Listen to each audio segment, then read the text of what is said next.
क्या कोई ऐसा क्षण हुआ है जब आप अचानक सब चीजों से परे एक अटूट शांति को महसूस करें? न लोग, न विचार, न आवाज, बस एक निर्लिप्त, चमकती हुई मौजूदगी जो सब कुछ देख रही हो। अगर हाँ, तो आपने किसी रूप में उस चौथे स्थान का संकेत महसूस किया होगा। वेदों की एक पुरानी सी मुस्कान, जिसे मांडुक्य उपनिषद ने तुरीय कहा है।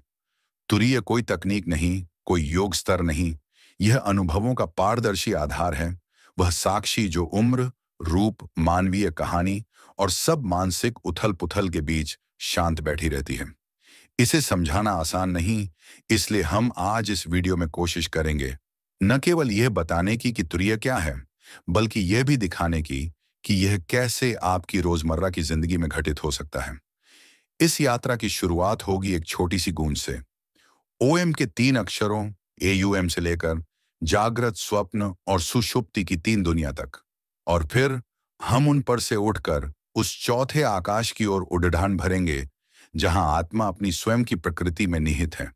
हम देखेंगे कि मांडुक्य उपनिषद ने कितने सूक्ष्म शब्दों में यह ज्ञान छिपा रखा है, जैसे कोई खजाना जिसे खोलने के लिए केवल सही चाबी चाहिए। वीडियो में हम 3 चीजें हासिल करने की कोशिश करेंगे। पहले, तुरीय की स्पष्ट फिर भी रहस्यमयी परिभाषा। दूसरे, उन अभ्यासों का व्यावहारिक ढांचा जो साधक को तुरीय के नजदीक ले आते हैं। और तीसरे, उन गलत फहमियों और मिथकों का पर्दाफाश जो तुरीय को केवल एक रोमांटिक अनुभव समझ बैठते हैं। कहानी रूपकों और ध्यानात्मक निर्देशों के साथ मैं आपको उस स्थल की ओर ले जाऊंगा जहां अनुभव भी है और उसके पार की चुप्पी भी। किसी पुरानी पुस्तक की तरह मांडुक्य उपनिषद दिखाई में छोटा है, मात्र कुछ पंक्तियां, पर उसकी हर पंक्ति में समंदर का वजन छिपा हुआ है। यह उपनिषद ओम के रहस्य से शुरू होता है और केवल 14 श्लोकों में चेतना के 4 रूपों, जागृत, स्वप्न, सुषुप्ति और तुरीय की बात कह देता है। यही संक्षिप्तता उसकी ताकत है। जितना कम लिखा गया है, उतना ही अधिक खाली स्थान है जिसमें गहरा अर्थ बैठता है। ऐसा माना जाता है कि मांडुक्य उपनिषद वैदिक उपनिषदिक परंपरा के उस चरण का सार है जहां ज्ञान ने रस बदलकर रूप ले लिया। काव्य नहीं बल्कि निर्देश, मिथक नहीं बल्कि अनुभव का मानचित्र। बाद में अद्वैत वेदांत के महापुरुष जैसे गौड़ापाद और श्री शंकराचार्य ने मांडुक्य के इन संक्षिप्त श्लोकों पर विशाल टीकाएं लिखकर इसे दर्शन का केंद्र बना दिया। गौड़ापाद ने तुरीय को तत्वात्मक रूप में स्पष्ट करने की दिशा में मांडुक्य कारिका लिखी और शंकर ने उसे अद्वैत की दृष्टि से और अधिक स्पष्ट किया कि आत्मा और ब्रह्म का अंतर केवल दिखावटी है। धारणा की भाषा बदल सकती है, कभी कविता, कभी उपदेश, पर जो प्रश्न मांडुक्य उठाता है वह सदा वही है। मैं कौन हूं? यह प्रश्न केवल दार्शनिक जिज्ञासा नहीं, यह एक व्यावहारिक तल्लीनता है जो साधक को अनुभव के मूल तक ले जाती है। उपनिषद बताता है कि हमारी अनुभूति 3 परतों में व्यवहृत होती है: बाहरी जगत की जागरूकता, मन का स्वप्न जगत और गहन निद्रा का शांत अस्तित्व। पर हर परत के पीछे एक गहरा साक्षी है और वही साक्षी तुरीय है। तुरीय का दार्शनिक महत्व केवल आत्मज्ञान तक सीमित नहीं, यह संपूर्ण आध्यात्मिक पथ की नींव है। अद्वैत के अनुसार यदि तुरीय को सचमुच अनुभूत कर लिया जाए तो द्वैत भाव, भय, अभाव सभी की जड़ सूख जाती है। यह एक तरह से निरूपण नहीं बल्कि प्रत्यक्षता का प्रश्न है। उपनिषद केवल संकेत करता है, पर जो अनुभव करता है वह जानता है कि शब्द उस अनुभव के सामने केवल नक्शे हैं, नक्शा नहीं। कल्पना कीजिए, एक समुद्र के ऊपर उठते हुए लहरों को देखकर कोई कहे, यह लहर अलग है। मांडुक्य कहता है, लहर का स्वरूप अस्थाई है, गहराई वही है जो स्थिर रहती है। उसी स्थिरता को तुरीय कहते हैं। या एक स्पष्ट आकाश की तरह जहां बादल आते और जाते रहते हैं। बादलों का नृत्य दिखता है, पर आकाश स्वयं अपरिवर्तित है, वही तुरीय। इतिहास में मांडुक्य ने सिर्फ दार्शनिक बहस नहीं फैलाई, बल्कि ध्यान और साधना के व्यवहार को भी निर्देशित किया। गुरु शिष्य परंपरा में इस उपनिषद को एक कंपास की तरह माना गया, छोटा पर निर्देश सटीक। जहां तक पहुंचना है उसके लिए अभ्यासों और निर्देशों का एक समेटा हुआ रास्ता है। अगली कड़ियों में हम देखेंगे कि कैसे इस दार्शनिक मंच से उतरकर साधना का मार्ग बनता है और किन अभ्यासों से एक साधक वास्तव में तुरीय के निकट पहुंच सकता है। किसी बार एक साधक ने गुरु से पूछा, गुरुदेव, जब मैं ध्यान में जाता हूं तो शांति मिलती है, कभी आनंद मिलता है, पर क्या यही तुरीय है? गुरु ने मुस्कुराकर कहा, जो शांति अनुभव का हिस्सा हो वह तुरीय नहीं। तुरीय वह है जो अनुभवों की पृष्ठभूमि में चुपचाप खड़ा रहता है और स्वयं कभी अनुभव नहीं बनता। यह छोटी सी बात ही मांडूक्य उपनिषद का पूरा रहस्य खोल देती है। तुरीय को समझने का सबसे सटीक मार्ग है AUM का शाब्दिक रूपांतरण। ए जागृत है, जहां इंद्रियां सक्रिय हैं, नाम रूप दिखाई देते हैं। यू स्वप्न है, मन की अंदरूनी दुनिया, कल्पनाएं और भाव। एम सुषुप्ति है, गहरी निद्रा, जहां चेतना का स्वरूप सघन विश्राम में है। पर जो इन तीनों का आधार है, जो उनमें होने के बावजूद उनसे अलग और उनसे परे शुद्ध साक्षी है, वही तुरीय। सोचिए एक सिनेमा हॉल की स्क्रीन के बारे में। स्क्रीन पर फिल्म चल रही है, कभी रोशनी, कभी अंधेरा, कभी रंग बिरंगे दृश्य, पर स्क्रीन वही रहती है। उसके ऊपर जो भी छाया आकृति खेले वे सब अस्थायी हैं। तुरीय वही स्क्रीन है, अनुभवों की पृष्ठभूमि, जो स्वयं अप्रभावित, अपरिवर्तित और नित्य है। यह न तो अनुभव करता है न अनुभव, यह दोनों का आधार है। इसलिए उपनिषद कहता है, यह न आत्मगम्य, न परगम्य, न दोनों का साम्य। तुरीय का अनुभव सहज नहीं होता। अक्सर लोग ध्यान में मिलने वाली आंतरिक शांति को ही विजन मान लेते हैं, पर वह शांति भी एक मानसिक अवस्था हो सकती है। तुरीय का संकेत तब मिलता है जब अनुभव भी बना रहता है, पर आप उससे अलग एक निर्मल साक्षी भाव में रहते हैं। जैसे कि आप सपना देख रहे हों, पर सपने का केंद्र आप नहीं, सपने को देख रहा एक चमकता हुआ देखने वाला हो। यह देखने वाला न तो घटता है न बढ़ता, बस चिंतन शून्य स्थिर जागरूकता है। प्रायोगिक रूप में तुरीय तक पहुंचने के लिए कुछ सीधे व्यवहारिक अभ्यास सहायक हैं। अहम निरीक्षण, हु एम आई, निरंतर प्रश्न, मैं कौन हूं। हर बार जब मन कोई उत्तर देता है, मैं शरीर हूं, मैं मन हूं, मैं पहचान हूं, उसे नैति नैति के रूप में खारिज कर दें। प्रश्न को सतत बनाए रखने से बुद्धि थक जाती है और उस थकान के बाद एक निरपेक्ष साक्षी उभरता है। साक्षी भाव का अभ्यास, दिन भर में छोटे छोटे क्षणों के लिए नजर बनकर बैठें। जब कोई विचार आए, उसे देखें, यह विचार आया। जब भावना आए, यह भावना आई। इस सरल परिभाषा से अंतरात्मा और अनुभव के बीच का फासला सूक्ष्म रूप से बनता है। OM का ध्यान, OM के 3 भागों का उच्चारण और उसके पश्चात उत्पन्न होने वाली मौन अनुभूति पर ध्यान। एम के बाद जो अनाहत मौन रहता है, उसे पहचानने का अभ्यास तुरीय की ओर मार्ग प्रशस्त करता है। जागरण स्वप्न संक्रमणों का निरीक्षण, सोने और जागने के क्षणों में मन की हल्की सी अस्थिरता में अक्सर तुरीय की झलक मिलती है। उन क्षणों को साधना का अवसर बनाइए। आंखें बंद करके देखने की शक्ति को केंद्रित करें, पर सावधानियां भी जरूरी हैं।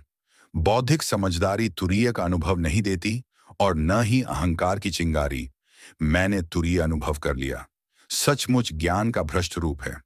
तुरीय का अनुभव विनम्रता और सुस्पष्ट आत्मनिग्रह से आता है, न कि आत्म प्रशंसा से। इस भाग में हमने तुरीय की वह रूपरेखा देखी जो शब्दों से परे है। स्क्रीन और फिल्म, साक्षी और अनुभव, OM का मौन। अगला भाग हम उस अंदरूनी प्रक्रियाओं और सूक्ष्म अभ्यासों पर गहराई से उतरेंगे जो साधक को तुरीय की दहलीज तक ले जाते हैं। कल्पना कीजिए कि आप एक शुद्ध शीशी कांच का डिब्बा हैं और आपके अंदर अनगिनत रंग बिरंगी मयतें, लहरें, भाव, विचार उफान मारती रहती हैं। अब यदि आप शीशी के बाहर खड़े होकर उसमें उभरती हर लहर को देखते रहें, न उसमें घुसें, न उसे बदलने की कोशिश करें, तो शीशी का दृश्य जैसा कुछ आंतरिक रूप से स्पष्ट होने लगता है।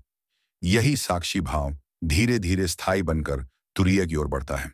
नीचे दिए अभ्यास और प्रक्रियाएं साधक को उस दिशा में ले जाती हैं, पर हर अभ्यास का स्वरूप नफरत नहीं, बल्कि सूक्ष्मता और सतर्कता चाहिए। 1. निदिध्यासन, निरंतर ध्यान और आत्मचिंतन। निदिध्यासन का अर्थ है ज्ञान का लगातार पान, केवल पढ़ना नहीं बल्कि उसे अंदर तक पी लेना। मांडुक्य कहता है कि बुद्धि को थकने देना आवश्यक है, इसीलिए रोजाना कम से कम 20 से 30 मिनट का केंद्रित आत्मचिंतन रखें। प्रश्न सरल रखें। मैं कौन हूं? जब भी मन कोई उत्तर दे, मैं शरीर हूं, मैं मन हूं, उसे धीमे शब्दों में टाल दें। नैति नैति, न यह न वह। इस सतत प्रश्न के कारण बुद्धि अपने दांव पेंच छोड़ देती है और उस खालीपन में साक्षी की उपस्थिति स्वतः स्पष्ट होती है। 2. मंत्र एवं ओएम साधना। ओएम का जाप केवल ध्वनि नहीं, यह अनुभवों की तीनों परतों का ध्वनिक नक्शा है। साधना भाव से ओएम का उच्चारण करें। पहले एयूएम के अलग अलग हिस्सों पर ध्यान दें, फिर पूरे स्वर के मौन के पीछे उतरें। एम के बाद जो अनाहत मौन उभरता है, वही तुरीय का पहला झरोखा दे सकता है। मंत्र जप करते समय ध्यान रखें, जप का उद्देश्य मानसिक उछाले खत्म करना है, न कि कोई परक्लेश प्राप्त करना। 3. साक्षी भाव का व्यवहारिक अभ्यास। दिन भर के छोटे छोटे क्षणों में साक्षी बने। जब कोई क्रोध आए, यह क्रोध आया। जब कोई खुशी आए, यह खुशी आई। इस छोटे से व्यवहारिक अंतर से धीरे धीरे यह अनुभव होता है कि आप अनुभवों से अलग हैं। जैसे कोई पथ पर खड़ा देखकर रेलगाड़ी को देखता है। आप देख रहे हैं, पर न तो रेल आप हो, न आप चलने वाली। समय के साथ यह दूरी निरंतर बढ़ती है और साक्ष्य चेतना की निरंतरता बनती है। 4. जागरण नियम और सीमित अहम भाव। रात और सुबह के सीमांत क्षण, सोते समय और जागते समय मन में अस्थिरता होती है, जहां तुरीय का छोटा सा दरवाजा खुलता है। इन ग्रे पलों में आंखें बंद कर बैठना और केवल देखना, बिना किसी विश्लेषण के, बहुमूल्य होता है। साथ ही साधना में अहंकार से सावधान रहें। जब अनुभव आने लगे तो यह न कहें, मैंने तुरीय अनुभव कर लिया। यह प्रमाण नहीं, बल्कि मोहमाया का संकेत हो सकता है। 5. गुरु और परंपरा का महत्व। मांडुक्य का ज्ञान निर्देशात्मक है, पर अनुभव गुरु शिष्य परंपरा से पुष्ट होता है। एक अनुभवी मार्गदर्शक आपके अनुभवों का टिकाऊ मूल्यांकन और सही दिशा प्रदान कर सकता है। गुरु का कार्य केवल तकनीक देना नहीं, बल्कि साधक की सूक्ष्म भूलों को दिखाकर उसे निष्कपटता की ओर मोड़ना भी है। 6. सिद्धि नहीं, सहज अनुवर्तन तुरीय कोई स्पेशल शक्ति नहीं देती, बल्कि वह एक व्यापक परिवर्तन लाती है। भय का शमन, कर्मों में स्वच्छता और जीवन में गहरी सहानुभूति। अभ्यास का परिणाम अक्सर धीमा और निरंतर होता है। छोटे छोटे झलकियां मिलती हैं और समय के साथ वे झलकियां स्थायी अनुभव में बदल सकती हैं। संक्षेप में, तुरीय तक पहुंचने का मार्ग बाहरी जागरूकता को नकारने से नहीं, बल्कि उसे पारदर्शी साक्षित्व में बदलने से चलता है। नियमित आत्म परीक्षण, ओएम का मौन, साक्षी भाव का व्यवहारिक अभ्यास, सीमांत क्षणों का उपयोग और गुरु मार्गदर्शन, ये मिलकर उस दरवाजे की चाबी हैं जो मांडुक्य उपनिषद ने हाथ में रखी है। तुरीय को पाने का अर्थ यह नहीं कि आपकी सारी समस्याएं पलक झपकते मिट जाएं, बल्कि इसका अर्थ है अनुभवों के बीच में एक स्थायी साक्षी कोना उत्पन्न होना, जो आपके पूरे जीवन को धीमे धीमे रूपांतरित कर देता है। यह भाग उस परिवर्तन की नाजुकता, संभावनाएं और सावधानियों को बताएगा। साथ ही कुछ सरल तरीकों से यह दिखाएगा कि तुरीय का अनुभव जीवन के व्यावहारिक पहलुओं में कैसे उतरता है। सबसे पहले, तुरीय के अनुभव का स्वरूप अक्सर अल्पकालिक झलकियों से शुरू होता है। जैसे समुद्र की सतह पर अचानक एक क्षणिक चमक उठे। आप चौंकते हैं, फिर लौट आती है रोजमर्रा की हलचल। पर लगातार अभ्यास से वही क्षणिक चमक भीतर का स्थायी प्रकाश बन जाती है। प्रतिक्रिया कम होती है, भय घटता है, निर्णय अधिक शांति से होते हैं और आप दूसरों की पीड़ा को एक अलग तरह की चुस्की सी समझने लगते हैं, न कि आत्मस्वार्थी सहानुभूति, बल्कि गहरी सहजता। एक बार एक साधक ने बताया, पहले क्रोध के आने पर मेरा पूरा ध्यान उस आग की तरह जल जाता था। अब क्रोध आता है, पर मैं उसके केंद्र में नहीं गूंजता, मैं उसे देखता हूं। कुछ ही क्षणों में वह ठंडा पट डीडीएच जाता है। यही तुरीय का व्यवहारिक फल है। अनुभव होते रहें, पर आप उनका बंधक न बने। फिर भी चेतावनियां बहुत जरूरी हैं। अहम फेर बाद स्पिरिचुअल प्राइड। तुरीय की छोटी सी झलक मिलते ही कई लोग गर्व और अलगाव की सूक्ष्म भावनाओं में फंस जाते हैं। मैं उन्नत हूं, यह भ्रम अनुभव के मार्ग को ही काट देता है। सत्य विनम्रता में रहता है। विमुखता या विचलन। कुछ लोग तुरीय के अनुभव को दुनिया से कटने का औचित्य मान लेते हैं और परिवार, कर्म या सामाजिक जिम्मेदारियां नजरअंदाज कर देते हैं। तुरीय वास्तव में दैनंदिन जीवन में अधिक पूर्ण उपस्थिति लाती है, न कि भागकर छोड़ने का बहाना। मानसिक अस्थिरता। गहन साधना के दौरान कुछ व्यक्तियों को अनियोजित अनुभव या चिंता हो सकती है। यदि ऐसा हो तो गुरु से मार्गदर्शन या योग्य मानसिक स्वास्थ्य पेशेवर की सहायता लेना बुद्धिमानी है। अब एक छोटा सा व्यावहारिक अभ्यास, 3 मिनट का विटनेस ब्रेक। आराम से बैठें, पीठ सीधी, आंखें बंद। अपनी सांस को 6 से 8 गमन प्रस्थान तक सामान्य रूप से देखें। अब एक विचार आएगा, बस कहें अंदर से, यह विचार आया, बिना उसे पकड़े। एक भावना आई, कहें, यह भावना आई। यही कार्य 3 मिनट के लिए जारी रखें। हर अनुभव को एक पारदर्शी घटक की तरह देखें। इस सरल अभ्यास से दिमाग में देखने वाली क्षमता मजबूत होती है और यही क्षमता धीरे धीरे तुरीय की झलकें बढ़ाती है। अंततः तुरीय कोई भाग्यशाली लक्ष्य नहीं, बल्कि जीवन का स्थायी मुहावरा है।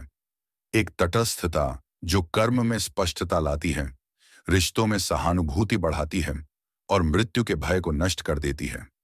जब तुरीय का प्रकाश अंदर से चमकने लगे तो आपका जीवन न तो सदैव आनंदमय होगा और न ही समस्या मुक्त, पर आपकी प्रतिक्रिया उन्हीं चुनौतियों पर एक नई संतुलनशील आंख से होगी। हमने इस यात्रा में देखा कि मांडूक्य उपनिषद ने कितने संक्षिप्त शब्दों में एक विशाल दृष्टि छुपा रखी है। जागृत, स्वप्न, सुषुप्ति और उनके पीछे स्थित वह चुप्पी, तुरीय। तुरीय न कोई कल्पित परलौकिकता है और न कोई आत्मकथनात्मक उपलब्धि। यह वह साक्षित्व है जो सभी अनुभवों का आधार बनकर उन्हें देखता है, पर स्वयं किसी भी अनुभव में बदलता नहीं। तुरीय का सार यह है, अनुभव होते रहें, पर आप उनके बंदी न बनें। आप वह देखने वाला बन जाएं जो भावों, विचारों और संवेदनाओं को बिना लगे धरे देखता है। ओएम की अनुनाद चतुर्भुजीयता, नैति नैति का निरंतर प्रश्न, साक्षी भाव का व्यवहारिक अभ्यास और ग्रे क्षणों की पवित्रता, ये सब मिलकर उस दरवाजे की चाबी हैं जिसे मांडूक्य उपनिषद ने सौंपा है। व्यावहारिक स्तर पर तुरीय का फल छोटी छोटी झलकियों से आरंभ होकर जीवन की रोजमर्रा की कड़ियों में उतरता है। प्रतिक्रियाएं शांत होती हैं, निर्णय स्पष्ट होते हैं और करुणा का स्वर असल में गहरा हो जाता है, न कि भावनात्मक प्रदर्शन।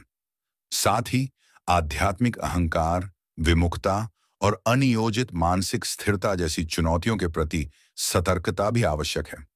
अब एक निमंत्रण, आज के दिन रोजाना के छोटे छोटे पलों में 3 मिनट का विटनेस ब्रेक लें। सवाल रखें, मैं कौन हूं, और अनुभवों को केवल देखते रहकर उनके पीछे छुपी उस शांत उपस्थिति को महसूस करने की कोशिश करें। यह छोटा सा कदम अगर दृढ़ता से लिया जाए तो तुरीय के मार्ग की नींव बन सकता है। अंत में यह कहना प्रासंगिक होगा कि तुरीय का ज्ञान आपको किसी अलग दुनिया में नहीं ले जाता, वह आपको इस दुनिया में और अधिक पूर्ण, अधिक करुणामय और अधिक निर्भीक बनाकर लाता है। जो खोज भीतर शुरू होती है वही बाहर की दुनिया को रूपांतरित कर देती है।